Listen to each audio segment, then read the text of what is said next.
Welcome to Meet the Press Now. I'm Kristen Welker. We begin with breaking news out of Minnesota, where outrage over yesterday's deadly ICE-involved shooting has now led to anger and frustration over how the investigation into the incident is being handled.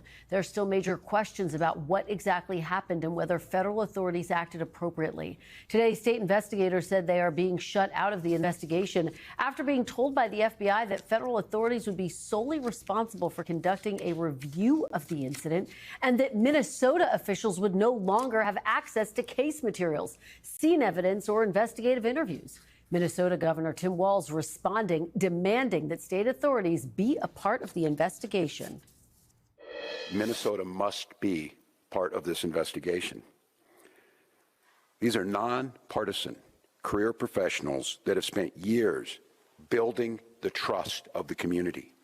They are trusted by people. People who are not by inclination trusting of law enforcement or government have come to see the professionals at the BCA as true arbitrators that can get them justice. I think it's clear to everyone as they saw this that it feels now that Minnesota has been taken out of the investigation. It feels very, very difficult that we will get a fair outcome. And I say that only because people in positions of power have already passed judgment. At the White House today, Vice President J.D. Vance rejecting the governor's demands while lashing out at reporters and also pushing the administration's position that there is no question as to what happened and why. This was an attack on federal law enforcement. This was an attack on law and order. This was an attack on the American people. This is absolutely a tragedy, but it's a tragedy of the making of the far left. They have radicalized a very small segment of the population, taught them that ICE agents are engaging in wide-scale violation of people's rights. The idea that Tim Walz and a bunch of radicals in Minneapolis are going to go after and make this guy's life miserable because he was doing the job that he was asked to do is preposterous. The reason this woman is dead is because she tried to ram somebody with her car and that guy acted in self-defense. You've got to be a little brainwashed to get to that point to where you're willing, not just to protest, that's fine, not peacefully protest, but throw your vehicle in front of legitimate law enforcement officers and drive your car into them.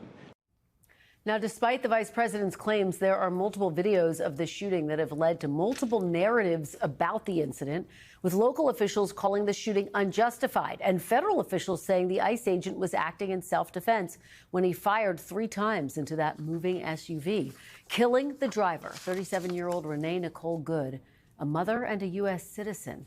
Homeland Security Secretary Kristi Noem today doubling down on her claims that this was an act of domestic terrorism. Let's remember the events that surrounded what happened yesterday on that tragic situation was that these individuals had followed our officers all day, had harassed them, had blocked them in. They were impeding our law enforcement operations, which is against the law. And when they demanded and commanded her to get out of her vehicle several times, she did not. Now, the shooting has sparked protests across Minneapolis, including some intense clashes with police earlier today.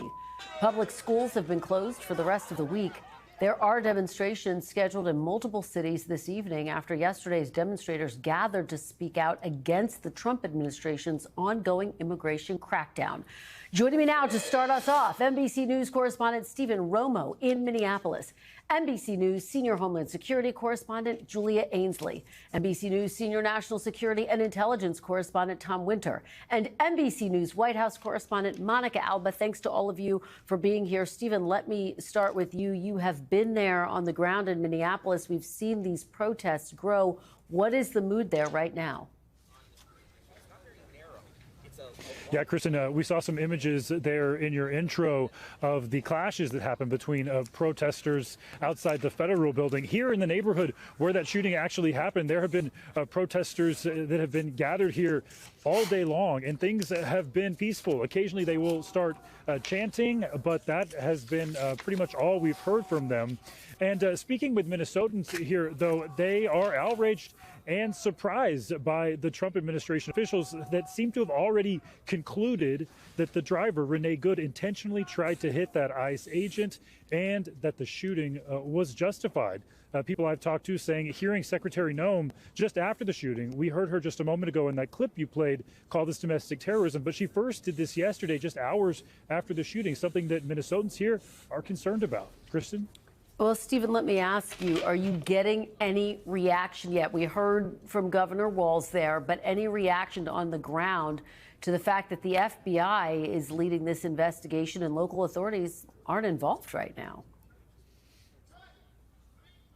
Yeah, certainly. Many people echoing those concerns by Governor Tim Walz. Some this morning, actually, before Walz's statements, I was speaking with a couple who said they just frankly do not trust the Trump DOJ, the FBI run by Kash Patel, to investigate this shooting. And now that the Minnesota investigators are shut out of it, they have even less faith that this will become a just outcome here, Kristen.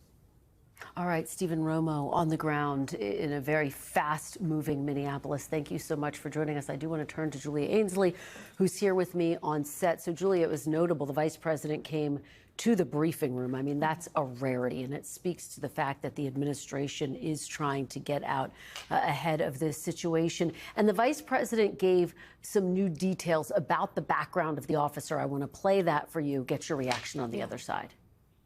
What that headline leaves out is the fact that that very ICE officer nearly had his life ended, dragged by a car 6 months ago, 33 stitches in his leg. So you think maybe he's a little bit sensitive about somebody ramming him with an automobile?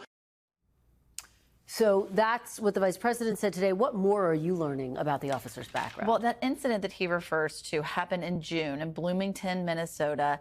And there was a suspect that ICE was attempting to apprehend who would not get out of his vehicle. And this officer bashed in the back window of the vehicle with his hand.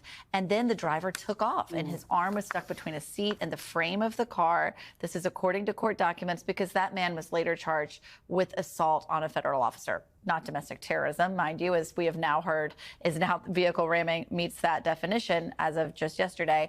But this is what this officer went through in June. And so as we've heard Vice President Vance and Homeland Security Secretary Kristi Noem talk about what this officer has been through in the past, that's the incident they're referring to. He was dragged over 50 yards.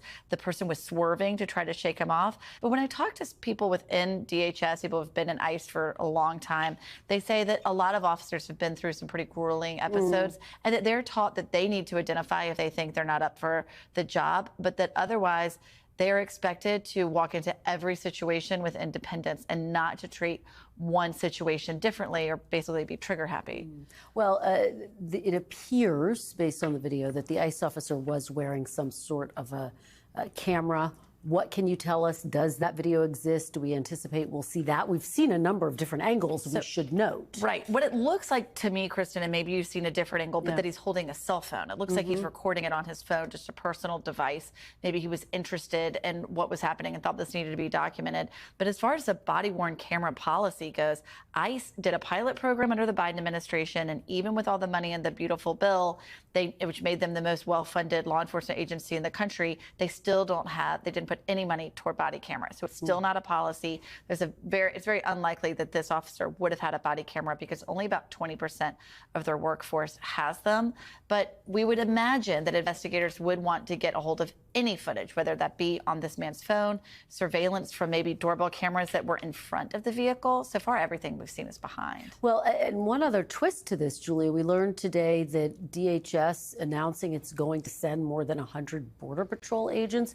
Talk about the decision there and how could that impact the situation on the ground, which is already incredibly tense. Yes, it is definitely tense, and adding Border Patrol could definitely make it more so. They're being led by Greg Bovino. He's the same one who threw tear gas canisters into crowds of protesters in Chicago.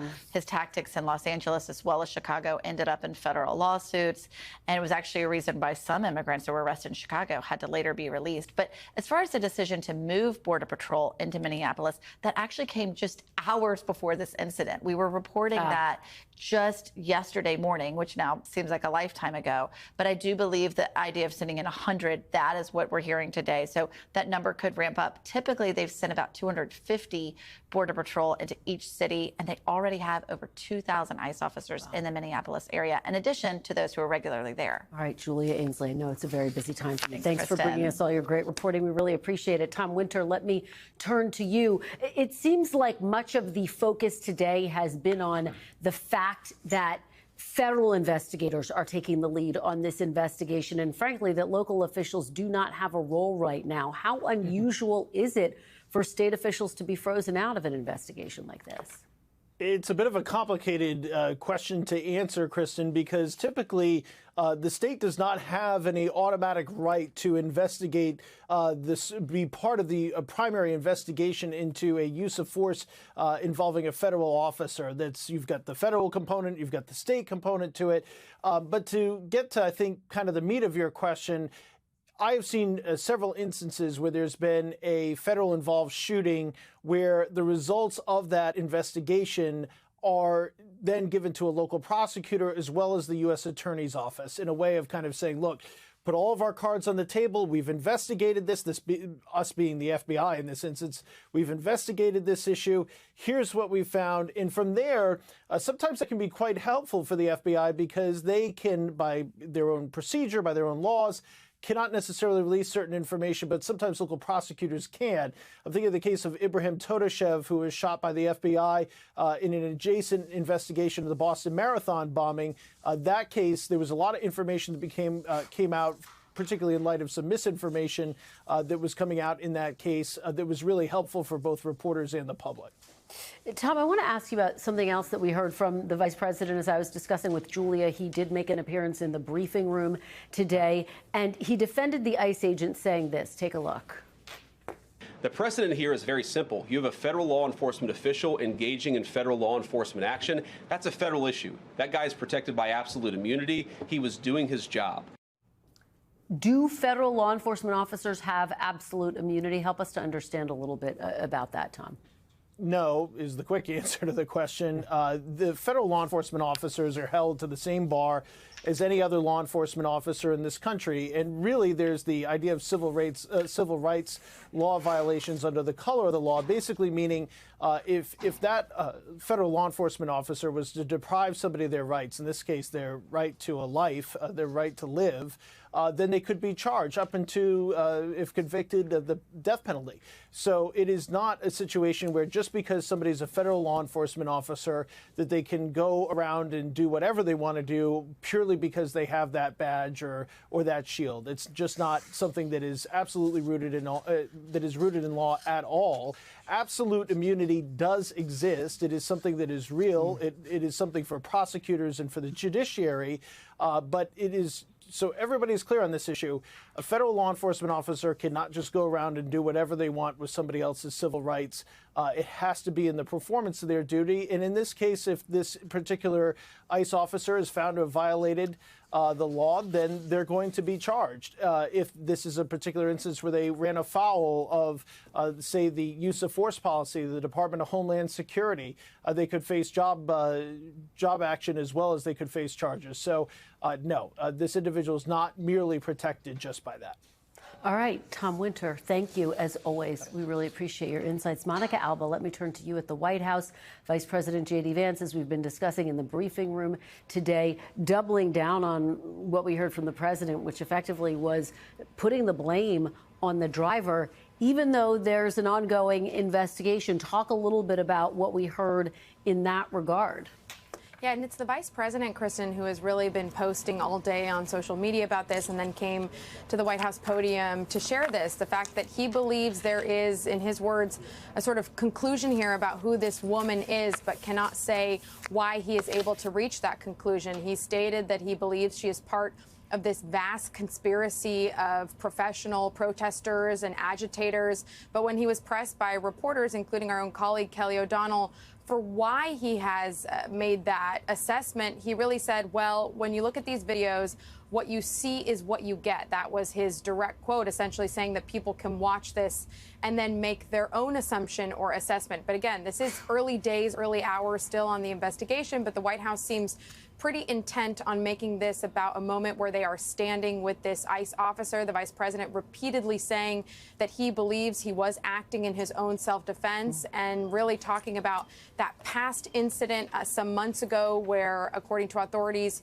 he was dragged by another vehicle during another law enforcement operation, and saying that he was likely a bit nervous because of that, really bringing that up in this exact moment, while also saying in this briefing, the vice president saying that he believes it's reasonable to have a conversation about what actually was driving the woman in the car's mind at this time and decision making. So it seems at times that the vice president had a couple of different answers that didn't completely square, but his overall tone on this was clear, which was to be defensive again of the law enforcement official, and to announce, Kristen, that there is going to be now an assistant attorney general who is going to be assigned with the task, the vice president says, of looking into fraud in the state of Minnesota and then nationwide beyond that, which is another bigger political point that they were trying to make with this issue in Minnesota that the White House and Trump administration has been talking about for weeks, with this interagency task force where, again, they're making these claims, these allegations of fraud,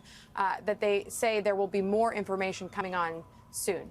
Kristen. And with the final minute that we have here, Monica, we, of course, know that this is a president who campaigned on being a law and order president. You cannot divorce this situation from the fact that the midterm season has begun. How does the White House view the politics of this, Monica? Typically, this White House feels like they can be on offense when it comes to the issue of law and order. They feel very comfortable talking about that. As you said, this was something that candidate Donald Trump and then candidate and former Senator J.D. Vance talked about repeatedly coming into this election. And they have talked about it repeatedly this year as well, with their goals and with their stated mission. And I think, Kristen, with the politics of all of this, again, you have an instance where the president and the vice president very quickly jumped to a conclusion here, while there are still facts that need to be gathered, that we're still getting from on the ground, that just simply it's a little early to say, but that they feel they can come out and talk about these things because they do believe that they will be met and embraced by those in their base who want to hear them talk like this about law and order. Kristen. All right, Monica Alba, as always, thank you so much for joining us with all of your great reporting from the White House. We really appreciate it. And coming up, we'll have much more on the breaking news in Minnesota as local officials speak out after being shut out of the investigation into that deadly ICE shooting. A Minneapolis council member joins me straight ahead. Plus, President Trump says the U.S. could run Venezuela for years as he lashes out at members of his own party for supporting limits on his use of military force. That's next. Stay with us. You're watching Meet the Press now.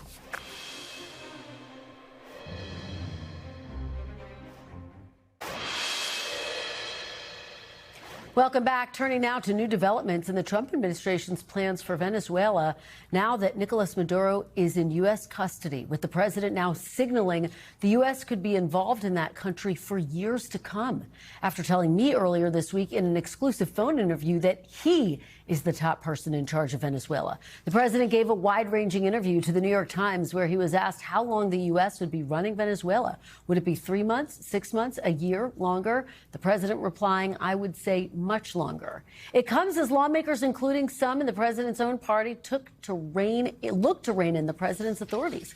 Today, 5 Senate Republicans joined all 47 Democrats to advance a resolution to block the president from using military force within or against Venezuela unless he gets approval from Congress. President Trump lashing out against those Republicans by name on social media, saying they should, quote, never be elected again. Joining me now is NBC News senior White House correspondent Gabe Gutierrez, who is in Colombia for us. So, Gabe, what do you make of the latest comments by President Trump that the U.S. could be in charge of Venezuela for years? What's the reaction in the region been? Well, certainly, Kristen, this is the administration really ramping up its efforts to control Venezuela's oil. Not a huge surprise. The president hinted at this several days ago when he said that this could take some time, reiterating now that this will not be a short-term plan. As you said, when he was asked whether it be 3 months, a year, him saying much longer. So this could stretch on.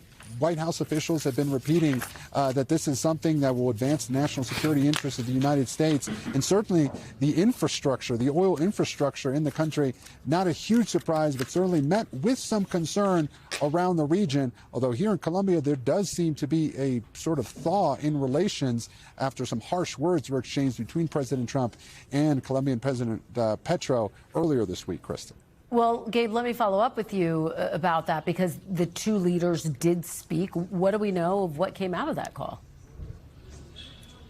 It is an incredibly fascinating call, Kristen, and pretty remarkable. Really a sharp turnabout from President Trump. And just moments ago, I just spoke with the defense minister here in Bogota, and he said that it was a critical call. He did say that there seemed to be a thaw in relations. And when I asked him what changed between when President Trump on Sunday aboard Air Force One called Petro a, quote, sick man, and then just 2 days later, Petro called Trump, he said he had a senile brain. I asked him, what changed? And the defense minister said what changed in his view was that President Trump got some correct information, that he had been fed misinformation by his advisors before. And so he was grateful that the president seemed to have a different perspective on this. He was very glad to hear and to read in that post by President Trump that Trump said that he was honored by the phone call, that he had invited Petro to the White House, and that the president appreciated his tone. And so the defense minister told me that plans are in the works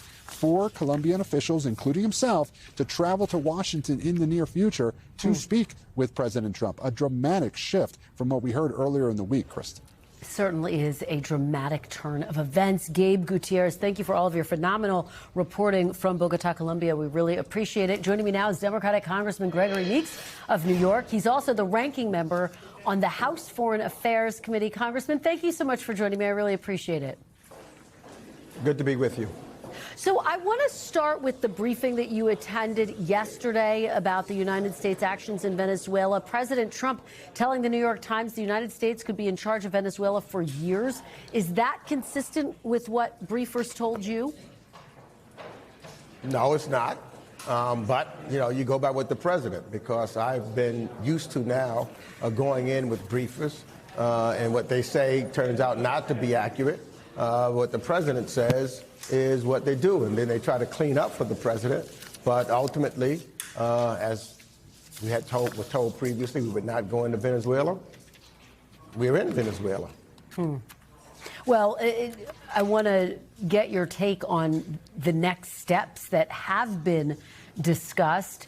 Apparently, Secretary Rubio announcing a 3-step plan. It includes stabilization, recovery to ensure access to Venezuela's markets, and reconciliation to rebuild the civil society there. What do you make of that plan? Were you given enough details about it?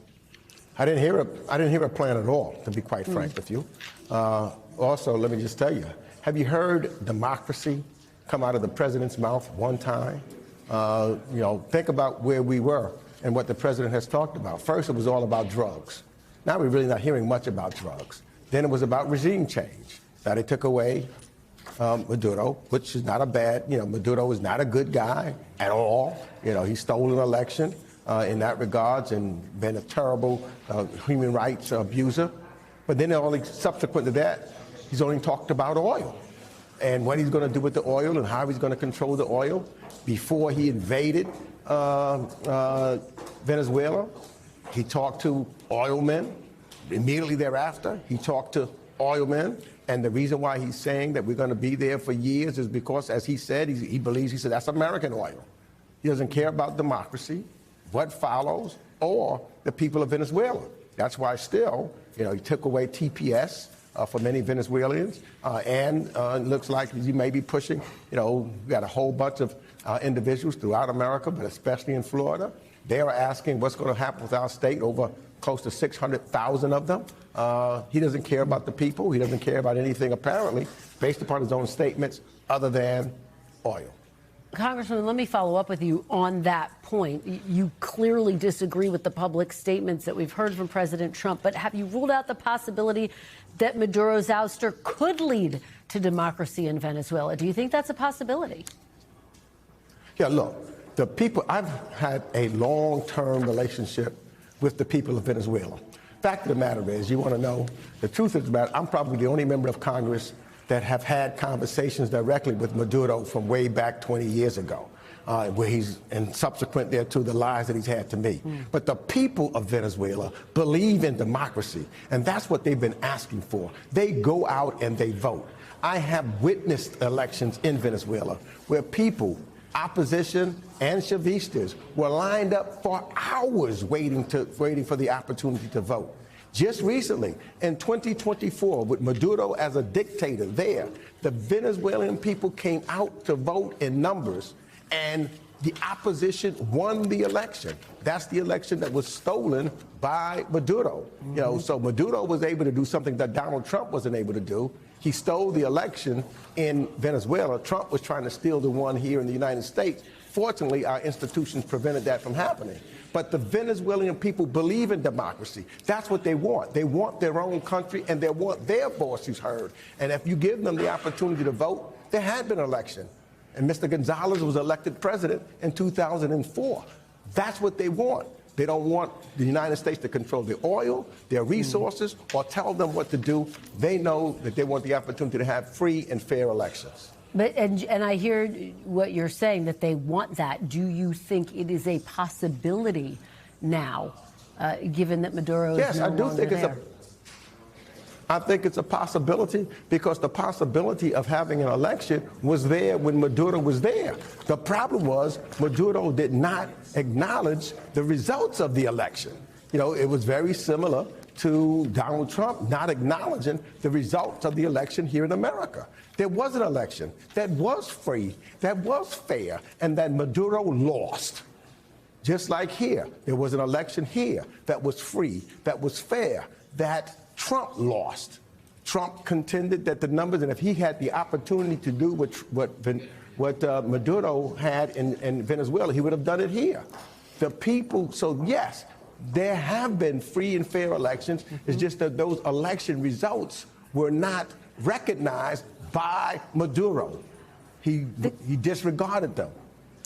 Let me ask you, because the government of Venezuela, the interim government, announcing today that it would, in fact, release a large number of political prisoners. Do you think that would have happened without this pressure campaign by President Trump and the Trump administration? I think it would have happened without Maduro.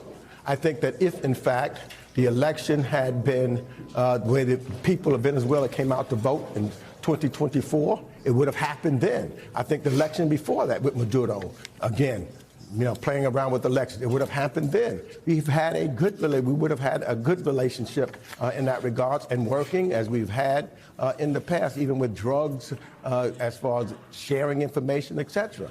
So there's no question in my mind that it is that Maduro was a problem there.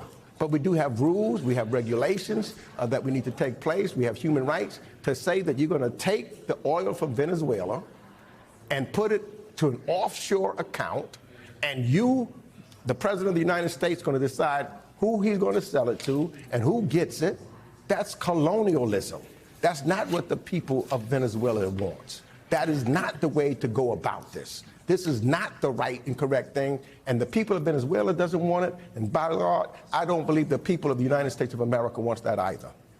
Let me ask you about the big story here domestically, the shooting of a 37-year-old mom by an ICE officer, the administration saying it was self-defense. Some of your Democratic colleagues are now suggesting using the appropriations process to try to rein in the Department of Homeland Security. Would you support that?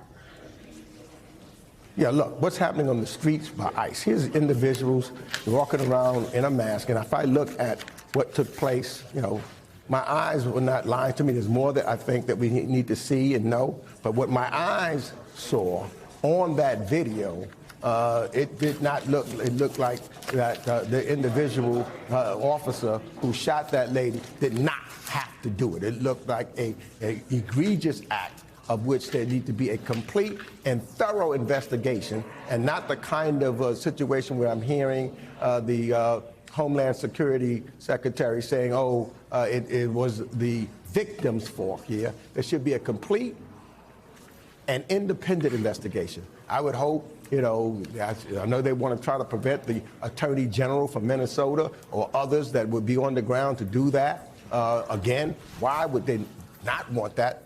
Is because they have made a judgment themselves, but there should be a complete and thorough investigation as to what took place. But looking at that tape, it did not look at me, looked like to me, as well as others that I've talked to, including law enforcement officers. And I know for myself, this is not a case that I would have just said it's okay for this officer to do as a former prosecutor. All right, Congressman Meeks, really appreciate your time this afternoon. Thank you so much. Thank you for having me. Coming up next, we'll go back to the breaking news out of Minneapolis with the city officials who's decrying the federal government's handling of yesterday's shooting and calling on ICE to leave Minneapolis as the administration sends more federal agents to the area. Keep it right here on Meet the Press Now.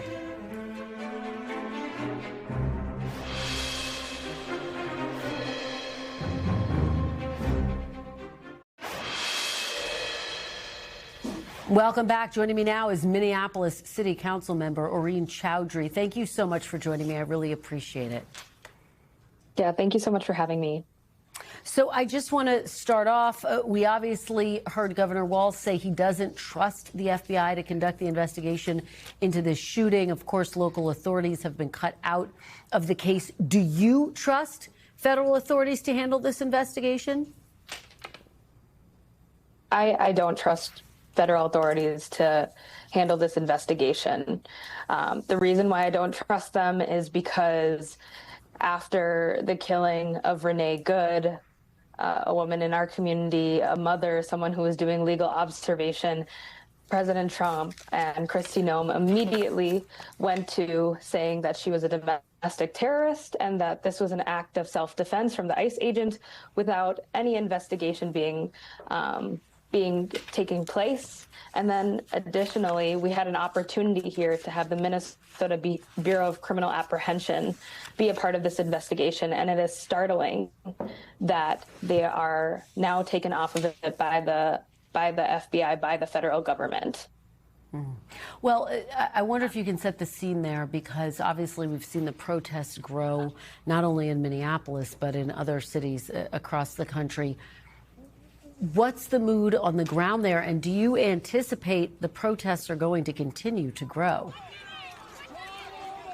I think our community right now, just being out there yesterday, being out there this morning, we're in a place of a lot of grief and frustration. And for us, this is day 38 of a brutal and cruel ICE occupation. Renee could have been any one of us. That's the sentiment that I'm hearing from my neighbors. In Minnesota, it's a really, really cold place with a lot of people with warm hearts. And in Minneapolis, we show up for one another, and Renee was someone that was showing up and doing legal observation. And over the last few weeks, we have had to help our community get basic groceries, pay for their rent, make sure that their kids get home from school safely because they're afraid to leave their house. I personally have seen a pregnant woman cornered by ICE and then dragged out of a car through the snow. It's just a level of brutality that I think the public and the nation needs to understand. And that level of brutality was showcased yesterday. And we were always afraid that this was going to happen. And so our community is going to continue to call for justice, as they should. There needs to be a call for transparency and accountability, because we are not getting it from the federal government, and they're doubling down on this narrative to cover up the truth.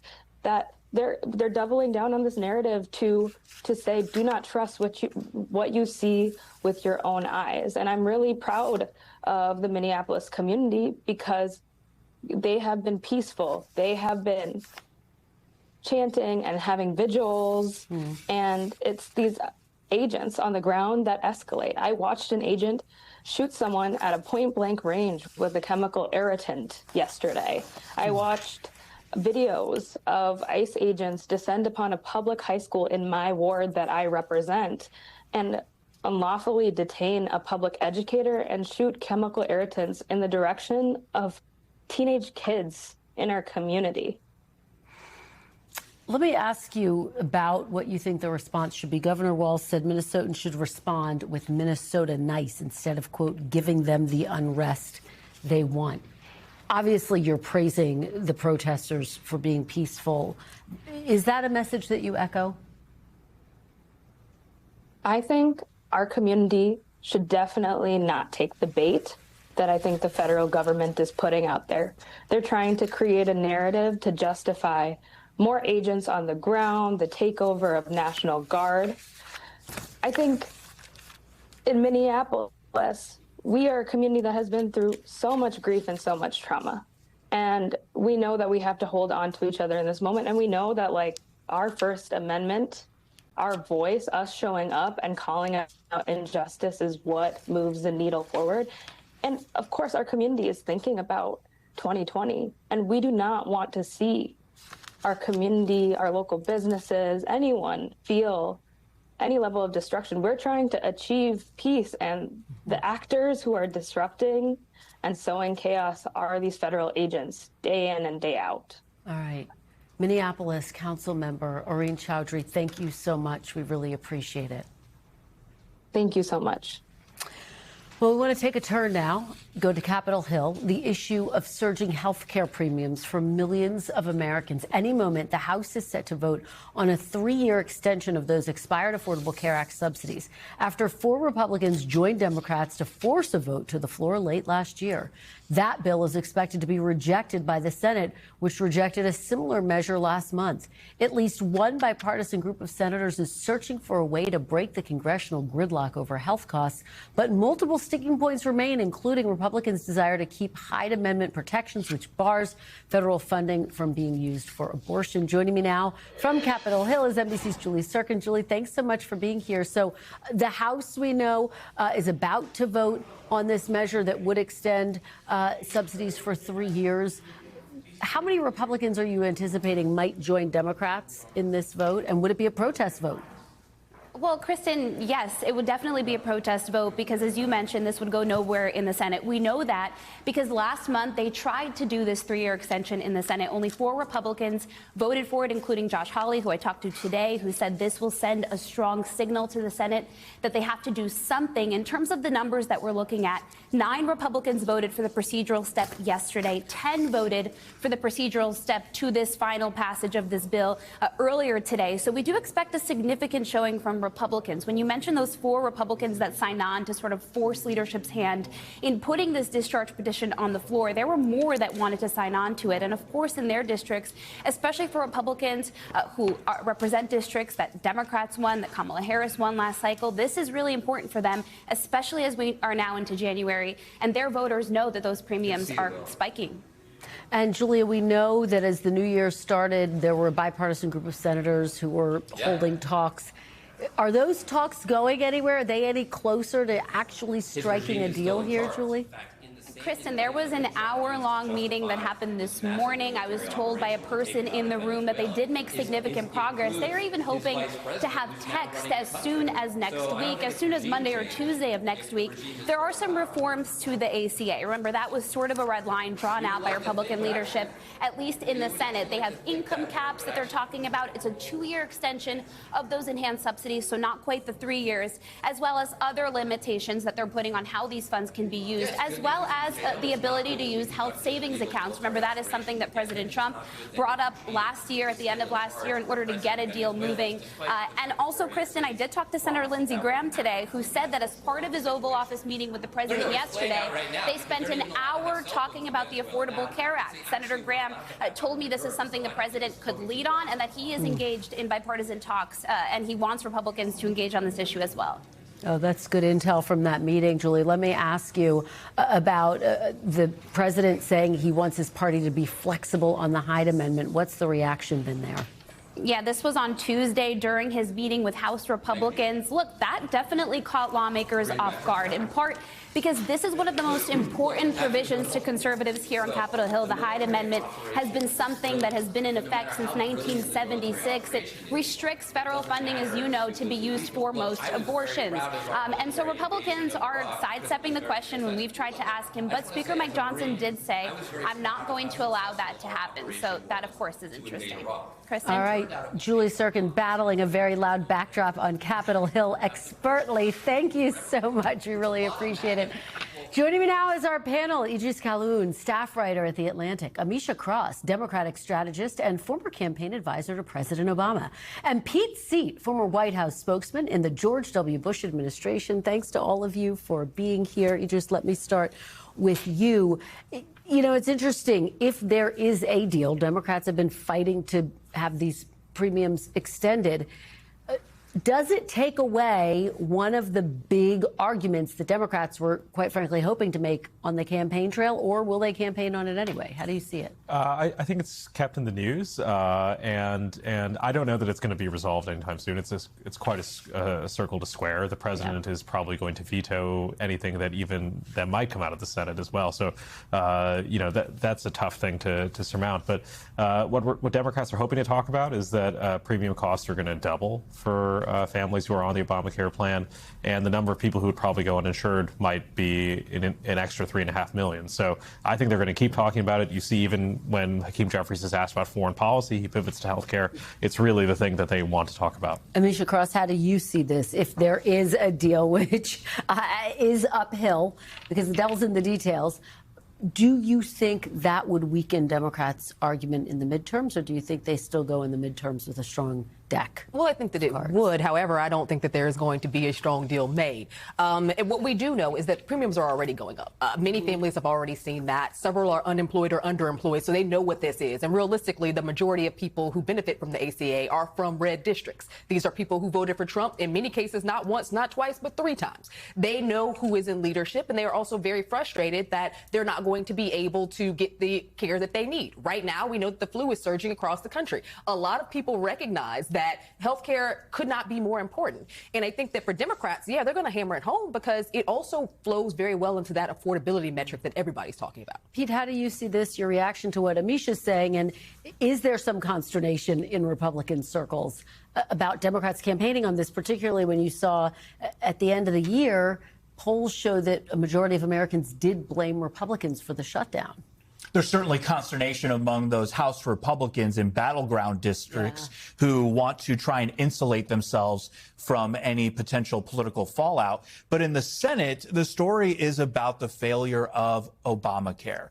The only reason these subsidies exist is because it did not live up to its promise of being affordable. And I think there ultimately will be 1-year, 2-year extension of the subsidies. The senators know they have to at least do that, but they also want to make substantive changes to a law that has not been as promised, the way Barack Obama promised it would be, Nancy Pelosi, and on down the line. Amisha, that is the crux of the argument, that, look, there are major issues with what is currently in place, and Republicans arguing we need to address those issues. Well, my question is, how many years did it take y'all to address it? We've had, 4 administrations since? And the Republicans have yet to come up with a plan. We've had Congress after Congress after Congress. Y'all have been in power for quite some time. And at the end of the day, we have yet to see the concepts of what a plan could actually look like that would benefit the hundreds of thousands of Americans who have no other option without the ACA. Pete, the president says his plan is that payments should go directly to Americans. I asked him about this in a phone call. He said, that's my plan.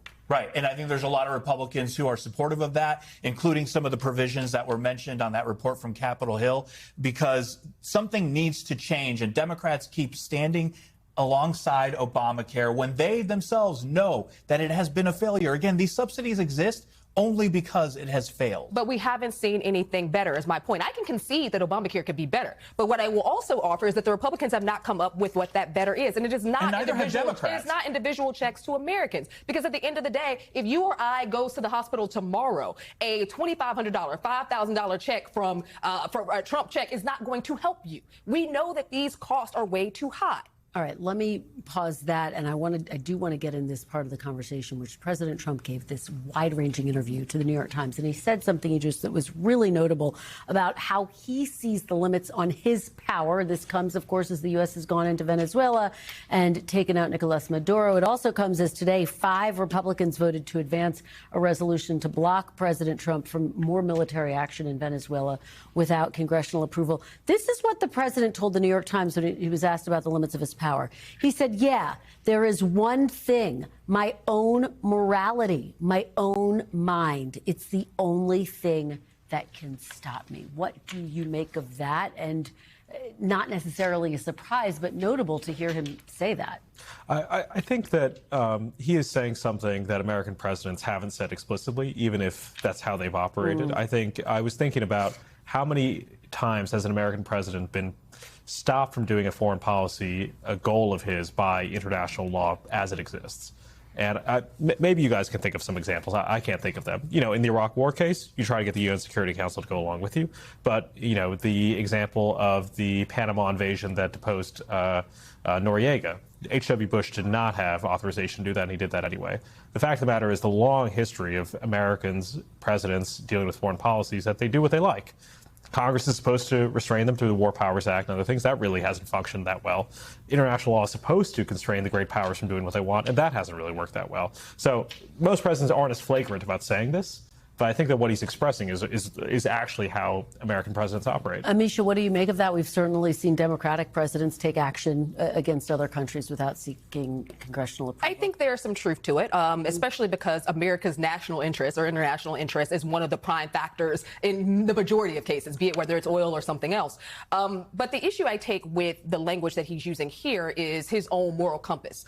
Everybody around this table, I believe, is nice people. However, we were not all raised the same. We don't have the same backgrounds. We don't have the same faith-based systems. Your moral compass could lead you down a path that's extremely detrimental to the millions of young women and men who serve in the armed forces every day. And as somebody who has relatives who are serving, it is a problem when we're talking about leading by the moral compass of somebody who does not have one. Pete, what do you make of these comments? And I keep going back to the president's MAGA base and comments by Congresswoman Marjorie Taylor Greene, one of the outspoken members of the MAGA base who's broken with him, but who has said she wants him to be less focused on these foreign entanglements and more focused on issues like affordability. The president here saying he's not backing down.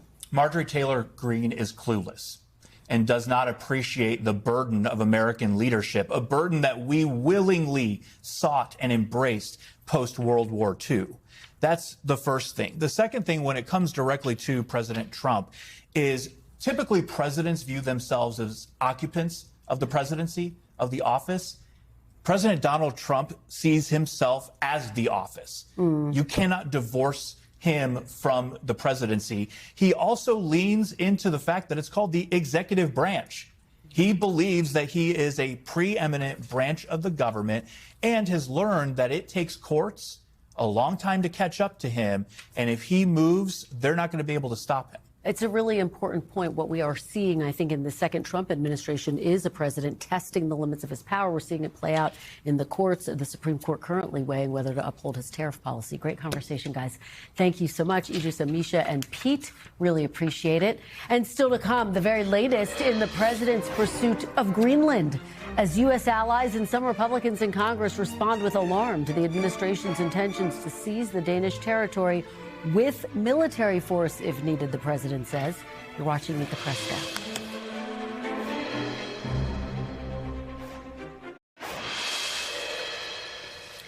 Welcome back. Denmark's ambassador to the U.S. and Greenland's head representative were on Capitol Hill today, meeting with lawmakers as the Trump administration continues to consider ways it can acquire Greenland. My colleague Ryan Noble's asking them if Greenland is for sale. Here's what they said. I think the leadership of my government, of our governments, have made very clear how we see this current situation. And I think the core of what we have discussed is that we have ample opportunities to strengthen our relationship within the existing structures, and we intend to work on that. Greenland is not for sale. I think our Prime Minister Jens Frederik Nielsen and our Foreign Minister Vivian Motzfeldt has made it very, very clear. Our country belongs to the Greenlandic people. But the Trump administration continues to insist taking control of the Danish territory is a national security priority. Here's what Vice President Vance said today. I guess my advice to European leaders and anybody else would be to take the President of the United States seriously. So what we're asking our European friends to do is to take the security of that landmass more seriously, because if they're not, the United States is going to have to do something about it. What that is, I'll leave that to the President as we continue to engage in diplomacy with our European friends and everybody on this particular topic. Joining me now is NBC News Chief Washington Correspondent and Chief Foreign Affairs Correspondent Andrea Mitchell. Andrea, thank you so much for being here. To be with you. It's so great to have you here. So talk about, this is just extraordinary. It's amazing. The president's been talking about this for quite some time, but more seriously in recent days. What's the state of play here? Well, the Danish ambassador and the Greenland representative just now have been to the White House as well. We don't know exactly whom they met with, not the president, clearly. We don't think the National Security Advisor, Marco Rubio, but it'd be really interesting if they met with Stephen Miller, the Deputy Chief of Staff, who set off a lot of this with an interview this weekend, or Monday rather, saying, you know, that Greenland should be part of America. And importantly, his wife, Katie Miller, who's also a major power player and was a White House team member and working for Elon Musk, really set things off by posting a tweet which showed the map of Greenland covered by the American flag. And that was on Sunday, and that set off a fierce amount of opposition in Europe from the leaders of the UK, Italy, Spain, Poland, France, Germany, all coming together with a joint statement saying this is not going to happen. It's against the UN Charter.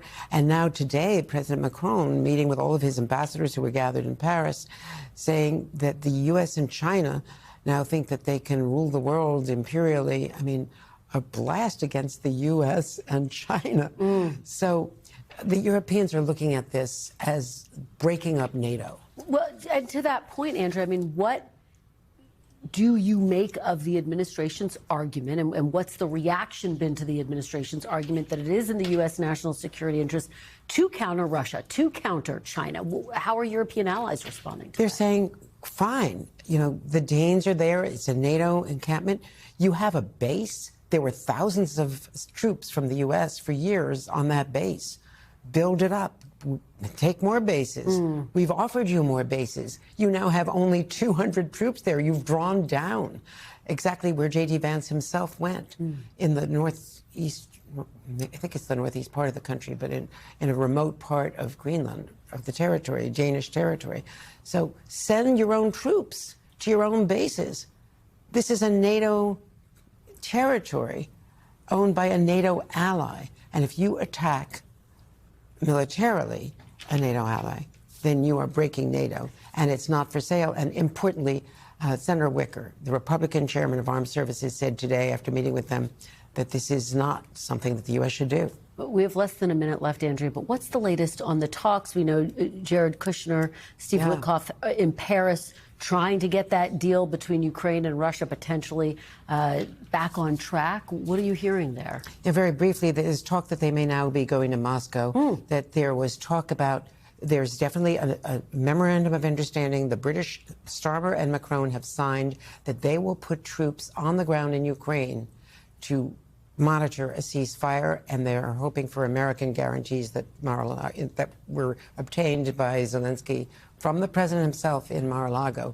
But so far, Putin is saying no, so it's not going to happen. Well, it's just so complicated. The details make it incredibly challenging for both sides. Andrea, thank you so much for covering so much ground. We appreciate it. We are back tomorrow with more Meet the Press Now.